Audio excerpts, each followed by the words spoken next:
Greetings and salutations. This is Wolffoetowtech coming directly to you through the power of the internet via the YouTube video sharing platform. And I'm on to one of my first Kaiju movies. One of the great-grandfathers of Kaiju movies. Not the very first one, but, you know, one of the first big ones. We all know the name. It's King Kong. You know the name of King Kong. You know the name of King Kong. 10 times as big as a man. That's from the 1960s cartoon, which was actually, interestingly enough, actually animated by a Japanese studio. So it's both going to be in my cartoon selection and anime selection when I do a review on the limited episodes, which incidentally are a lot of the episodes have been lost to the history of time. There's only a few episodes out there. You can find a few on YouTube, and I got the DVDs of the... Oh, don't mind me. I have 2 of the DVDs with a few of the episodes from the King Kong animated show. But that's not what I'm talking about today. I'm talking about this big boy, the original King Kong. You know? I'm reviewing this time. Not these. But I'll get to these later. That'll be a part of the Saturday morning cartoon selection.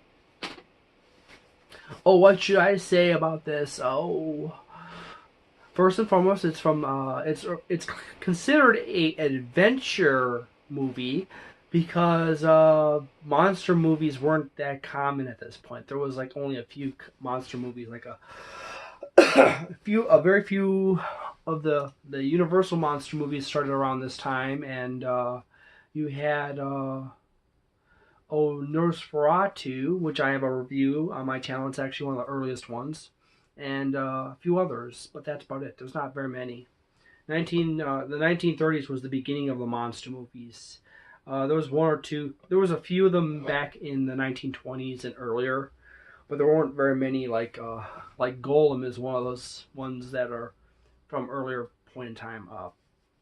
So how am I gonna touch this up here?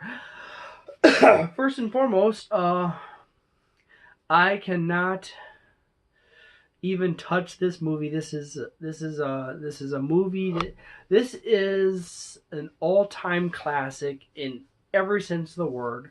I'm just gonna say this really quickly. As far as the audio is concerned, the sound, the graphic effect, the effects, the practical effects, the camera work, the acting, story, it's all awesome. Even the message is, you know, beauty destroys the beast, or beauty has the tendency to do great damage to the mighty. So this is sort of a MGTOW message here, right here now. So yeah. So what I'm gonna do with this, you know, I just said the audio effects, camera work, acting, and story are all done very awesome. You can't place anything on this in this movie that's below a 4 or a 4.5. You know, it's a 4.5, almost 5, even on a 5-point scale. This is a high point, high quality movie all around. Is there anything that could be improved about this movie? Considering that it's stop motion, everything takes so long to do, so whenever there's a tiny defect or something like that, it literally takes hours to work that defect back out. So considering that there's very few issues or defects that occur in the scene, it's hard to throw rocks at. The story is actually done very well. The acting is done very well all around. Camera work, considering how big and clunky the cameras of this era were, the camera work is done exceedingly well. going backwards with the effects are done amazing for this era. Audio is also amazing. There's very good sense of timing and compositions that go throughout the entire movie. I just went back and forth through the whole list because this is an awesome movie. This is the movie that inspired a whole new birth of the genre of monster movies. And this is one of the movies that really got that moving. And and what else is there to say? Seriously, it's a classic. I love it. I love all giant monster movies. I love all giant atomic monster movies. I love all kaiju movies. I'm a big Godzilla Gojira fan. So, this is, besides video games, I love Godzilla like a ton. I still have this in the case. I got some Godzilla figurines out and about, but I had to put them out onto a shelf now. They're put away in storage. So I'm just saying this is an amazing movie. This is a classic. This is a must-watch for anyone who enjoys movies. This is on the list of must-watch movies. I could throw it up there with Nosferatu and Nosferatu from the 1920s, as well as Hunchback of Notre Dame is another must-watch movie from the 1920s.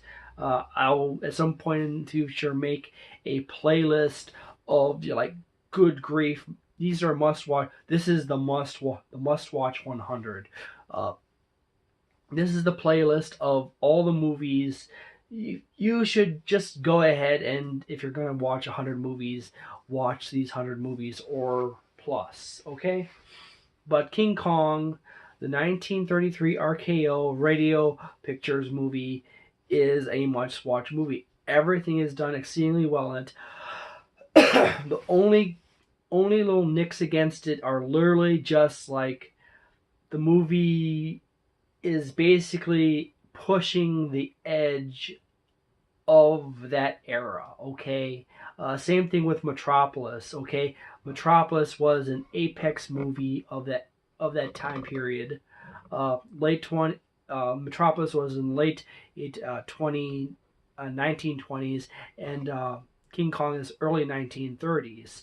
But they're basically within a few years of each other, and they're both apex movies. The quality of both of those movies is way up here, okay? So, seriously, I would go watch King Kong if you have not. You probably have. This review is literally just going to be someone popping in saying, I wonder what this person thinks of the movie. I will leave my deeper thoughts for the spoilers version of this review when I actually make that.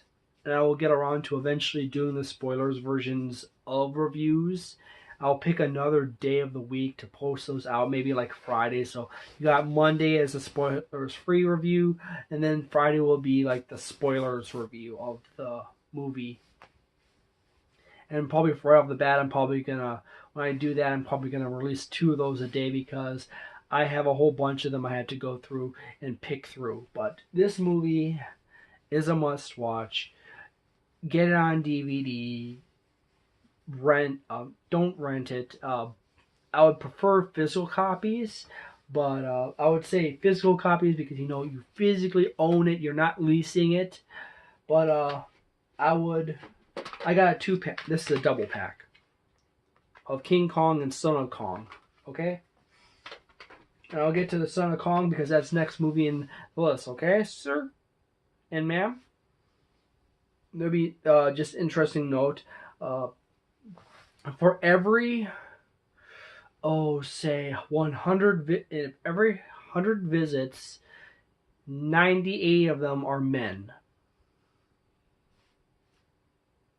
So me saying, good day, sir, or have a good night, sir, or anything like that is like majority of people on YouTube is guys.